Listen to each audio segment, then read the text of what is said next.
कांग्रेस के वरिष्ठ नेता गणेश गोदियाल ने कहा है कि आज प्रदेश में सबसे शर्मनाक स्थिति ये है कि प्रदेश के एक मंत्री ने भरे सदन में उत्तराखंड की जनता को गाली दी।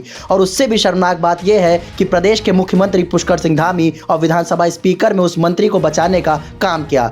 गणेश गोदिया ने सरकार से सवाल किया कि 2018 में जब सरकार ने भू कानून को रद्द किया तब से लेकर अब तक उत्तराखंड को कितना नुकसान हुआ, सरकार इसका जवाब दे। सरकार ये भी बताए कि क्या हरिद्वार और उधम सिंह नगर उत्तराखंड राज्य में नहीं है, और यदि हरिद्वार और उधम सिंह नगर उत्तराखंड राज्य में ही है तो उनको सरकार ने भू कानून से अलग क्यों किया।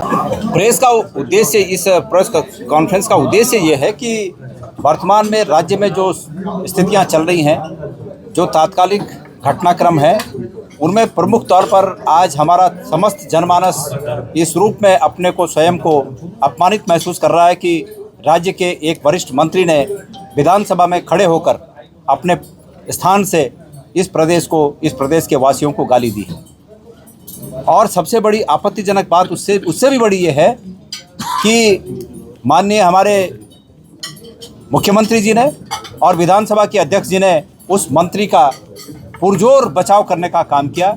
ये बहुत ही निंदनीय है, हम इसकी निंदा करते हैं और मैंने मांग की है कि मुख्यमंत्री जी को और विधानसभा अध्यक्ष जी को अपने पदों पर बने रहने का कोई नैतिक अधिकार नहीं है, उन्हें तत्काल इस्तीफा देना चाहिए। दूसरा, सरकार कह रही है कि हमने बहुत मजबूत भू कानून लेके आ गए हम, तो सरकार ये बताए कि 2018 में जिस भू कानून को उन्होंने इस समय रद्द किया, उस समय भी उनकी सरकार थी, उससे अब तक कितना नुकसान हो गया और उस नुकसान की भरपाई कौन करेगा। सरकार से, धामी जी से मैं पूछना चाहता हूँ कि वर्तमान में वो जो भू कानून लाए उसमें हरिद्वार और उधम सिंह नगर को छोड़कर क्यों, क्या उधम सिंह नगर और हरिद्वार इस प्रदेश में नहीं है? मैं पूछना चाहता हूँ। तमाम नगर निगम, नगर पंचायत और नगर पालिकाओं के एरिया को छोड़ दिया गया। इसके अलावा देहरादून के रायपुर और अन्य स्थान, कुछ ऐसे चिन्हित स्थान हैं जिनको इस कानून से मुक्ति मिल गई। ये कानून पर लागू नहीं होगा। क्या वो इस प्रदेश में नहीं है? क्या कारण है कि सरकार ने वो सब छोड़ दिया? मैं ये पूछना चाहता हूँ सरकार से कि इस भू कानून से कितने लोगों की ज़मीनें, कितने लोगों के गलत अर्जित की गई ज़मीनें सरकार में निहित हो गई, सरकार ये भी बताए। ये तमाम प्रश्न मैंने आज सरकार से किए हैं और सरकार को इनका जवाब देना चाहिए। नहीं है, कांग्रेस अलग जगाने का काम कर रही है। कांग्रेस जनता को ये बताने का काम कर रही है कि सरकार ने युवाओं के लिए कुछ नहीं किया, रोजगार के लिए कुछ नहीं किया, शिक्षा का बजट कम कर दिया। और उसके बाद जब हम बहस करना चाहते हैं तो बहस के लिए समय नहीं देते हैं, 3 दिन में 4 दिन में सदन को निपटा देते हैं।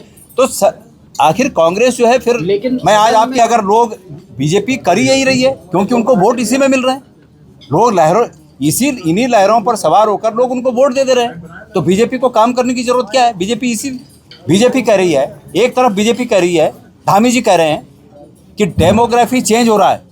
10 साल से केंद्र में इनकी सरकार है और 8 साल से इस प्रदेश में इनकी सरकार है। कैसे डेमोग्राफी चेंज हो गई भाई? तुम्हारे समय में, जब से तुम मुख्यमंत्री हो और जब से केंद्र में तुम्हारी सरकार है, तब से डेमोग्राफी में कितना चेंज आया और उसके लिए कौन दोषी है? सरकार जवाब दे इसका।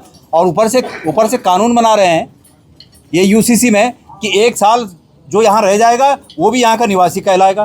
तो डेमोग्राफी चेंज करने के लिए तो ये प्लेटफॉर्म तैयार कर रहे हैं और ऊपर से डेमोग्राफी चेंज करने का ठेका कांग्रेस के सर फोड़ रहे हैं। सरकार इनकी है 10 साल से। तो सवाल ये है कि इनसे प्रश्न पूछे जाएंगे।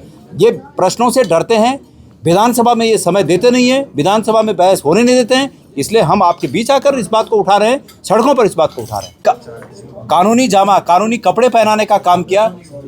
इस देवभूमि में यहाँ की संस्कृति को सरकार ने इसके माध्यम से कलंकित करने का काम किया।